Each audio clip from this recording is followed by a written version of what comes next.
कुछ घंटों बाद जब जंकू की आंखें खुली तो उसने अपने सामने नामजुन को बैठा पाया। नामजुन को देखकर जंकू बैठ के बोला, तुम यहाँ क्या कर रहे हो? जंकू की बात सुनकर नामजुन चिढ़ गया। तुम अपने बड़े भाई से बात करने की बिल्कुल भी तमीज नहीं। यकीन नहीं होता कि तुम मेरे भाई हो। जंकू का नामजुन में जरा से नोक-झोंक बहस होने लगा। दोनों छोटे बच्चे की तरह लड़ने लगा। अचानक जंकू को ताई का ख्याल आया, क्योंकि काफी देर से ताई को उसे कहीं नहीं दिखाई दिया। नामजुन, ताई कहाँ है? ये सुनकर नामजुन चौंक गया। तुम अपनी गर्लफ्रेंड के बारे में मुझसे क्यों पूछ रहे हो? जंकू नामजुन को तीखे लुक देकर देखने लगा। ये देखकर नामजुन ने जंकू को बताया कि उसे भी नहीं पता ताई कहाँ है। वो जब यहाँ आया था ताई उसे भी नहीं दिखाई दिया। नामजुन ने जंकू को एक मैसेज के बारे में बताया। मुझे तुम्हारे मैसेज आया था, इसीलिए मैं यहाँ आई। ये सुनकर जंकुक चौंक गया, क्योंकि उसने तो नामजुन को कोई मैसेज नहीं भेजा था। जंकुक ने जल्दी से अपने फोन उठाया और मैसेज चेक किया, जिसमें लिखा था, नामजुन मेरी तबीयत खराब है, प्लीज जल्दी घर आ जाओ। मैसेज पढ़कर जंकुक समझ गया था ये काम ताई का है। वो हड़बड़ी में ताई को घर में सब जगह ढूंढने लगा। उसके साथ नामजुन भी ताई को घर से बाहर तक तलाशने लगा, लेकिन ताई उन्हें कहीं नहीं मिला।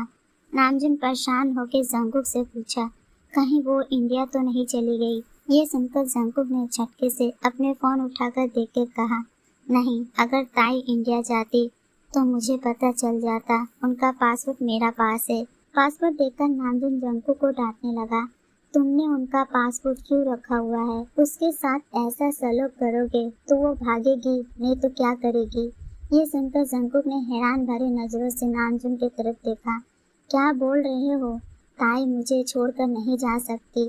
जंकुक ने नामजुन घर के सीसी कैमरा आसपास हर जगह पता किया, लेकिन उन्हें सिर्फ ताई के घर से जाने के ही कुछ टिकट मिला।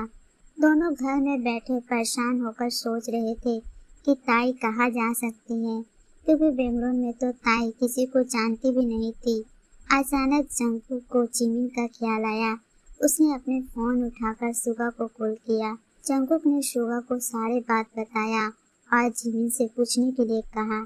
सुगा ने घुमा फिरा कर जिमिन से ताई के बारे में पूछा, लेकिन जिमिन को भी ताई के बारे में कुछ पता नहीं था। उसने सुगा से कहा, उनके तो काफी समय से ताई के साथ बात भी नहीं हुआ। ताई के गुम होने से जंकुक पैनिक होने लगा था। उसे समझ नहीं आ रहा था कि अब वो क्या करे, ताई को कहाँ ढूंढे। जंकुक ने ताई की मिसिंग रिपोर्ट भी कर दिया। जंकुक ने अपने फुल पावर यूज कर रहा था और अपने कार्ड को शहर के सभी कैमरा चेक करने को बोला और ताई को खुद ढूंढने लग गया।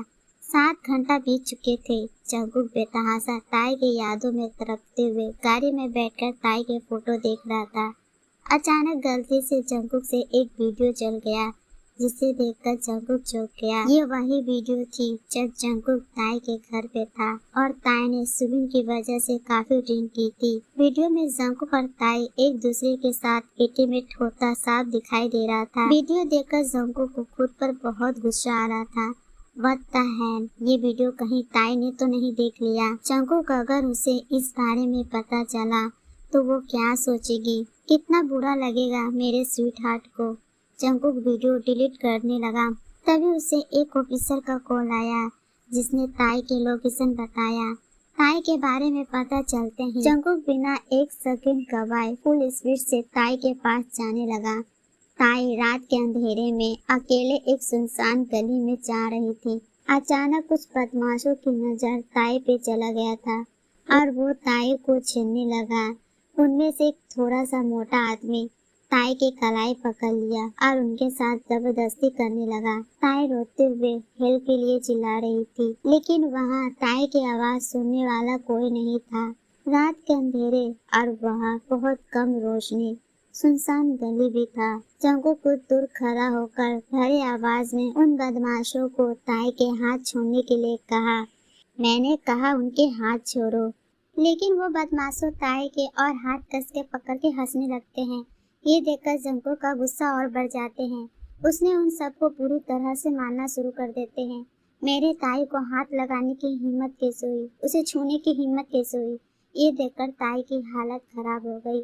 जंकुक इतना पैनिक हो गया कि उसे देखकर लग रहा था कि वो सबकी जान ले ले। घबराई हुई ताई ने जंकुक को ऐसे देखकर वहां से जाने ही सही समझी। वो जंकुक को चकमा देकर दोबारा भाग गई। जब जंकुक को थोड़ा सूद आया तो ताई को वहां ना पाकर उसने अपने सर के बालों को खींचते हुए कहा, सिट जंकुक। जंकुक फिर से ताई को ढूंढने लगा। ताई घबराई हुई जल्दी जल्दी चल रही थी। अचानक जंकुक उनके सामने आकर खड़ा हो गया। कब तक भागोगी स्वीटहार्ट? जंकुक को देखकर ताई के कदम रुक गया। वो जानती थी जंकुक से दूर भागने का कोई फायदा नहीं। उनकी आंखों से आंसू बहने लगते हैं। जंकुक ने ताई के पास आकर उनके हाथ पकड़ के गाड़ी में बैठा देते हैं। जंकुक ने एक बड़े से होटल के सामने आकर गाड़ी रोककर कार के डोर ओपन किया और गन निकाल के कहा, ऐसे कुछ भी मत करना स्वीटहार्ट जिससे मैं इसका यूज करना पड़े। ताई गन देखकर समझ गई थी अगर उसने किसी से भी मदद मांगी या कुछ भी ऐसे करने की कोशिश की जिससे जंकुक का गुस्सा और बढ़ जाए तो वो किसी का भी जान ले ले। ताई गन देकर घबराई हुई चुपचाप से जंकुक के साथ होटल के अंदर चली गई। ताई की नजर जंकुक की पॉकेट में ही थी जिसमें उन्होंने गन रखी हुई थी। जंकुक ने एक रूम बुक किया और ताई के हाथ पकड़ के उस रूम में ले आया। जंकुक डोर लॉक करके दरवाजे से लगकर आंखें बंद करके खड़ा हो गया। 5 सेकंड तक जंकुक अपने आप को शांत किया एंड ताई के पास आकर उसने अपने शर्ट को एक ही झटके से फाड़ कर फेंक दिया और ताई के चेहरे को अपने हाथों में लेकर पर्सनैलिटी ताई को किस करने लगा। जंकुक इस वक्त इतना पैनिक था कि ताई को तकलीफ हो रही थी। ताई ने अपने छोटे छोटे हाथों से जंकुक को सीने में मारने लगी एंड खुद से दूर करने की कोशिश कर रही थी, लेकिन जंकुक ने ताई को किस करते हुए उसे दीवार से लगा दिया। जंकुक पर्सनैलिटी ताई को किस किए जा रहा था जिससे ताई के सांस लेने में भी मुश्किल हो रहा था, लेकिन इस वक्त जंकुक को जरा भी फर्क नहीं पड़ रहा था। जंकुक ने ताई के कमर को कस के पकड़ लिया एंड उसे गोद में उठा लिया एंड किस करते हुए बेड पर आकर लेटा दिया। उसने ताई के शर्ट को उनके जिस्म से अलग कर दिया और ताई के चेस्ट पर किस करना शुरू कर दिया। ताई जंकुक को रोकने की नाकाम कोशिश कर रही थी। जंकुक छोड़ो मुझे, तुम इस तरह मुझे फोर्स नहीं कर सकते। Leave me Jungkook, please don't do this. ताई की आवाज सुनकर जंकुक गुस्से से उनके चेहरे के करीब आकर अपने रेड आंखों से ताई की आंखों में देखते हुए बोला, मैं कर सकती हूँ, मैं कुछ भी कर सकती हूँ। आई टोल्ड यू मुझसे दूर मत जाना, लेकिन तुमने मेरी बात मानी नहीं। वाई स्वीटहार्ट, तुमने ये ठीक नहीं किया। कहते कहते जंकुक ताई को किस करने लगा। वो फोर्सफुली ताई के साथ इंटीमेट होने का कोशिश कर रहा था। कुछ देर तक ताई जंकुक को रोकने की कोशिश कर रही थी, लेकिन जंकुक पर किसी चीज का कोई असर ही नहीं हो रहा था।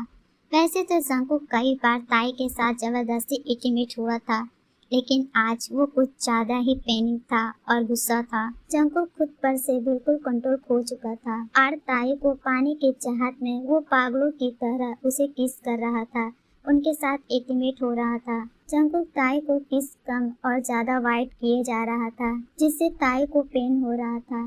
Jungkook please stop. जंकुक ने ताई के हाथों को कस के पकड़कर बेड से लगाया हुआ था। जंकुक कभी ताई के चेस्ट पर प्रेस करता तो कभी उनके होठों पर किस करने लगता। जंकुक ताई के साथ पूरी तरह से इंटीमेट हो रहा था, वो भी फोर्सफुली।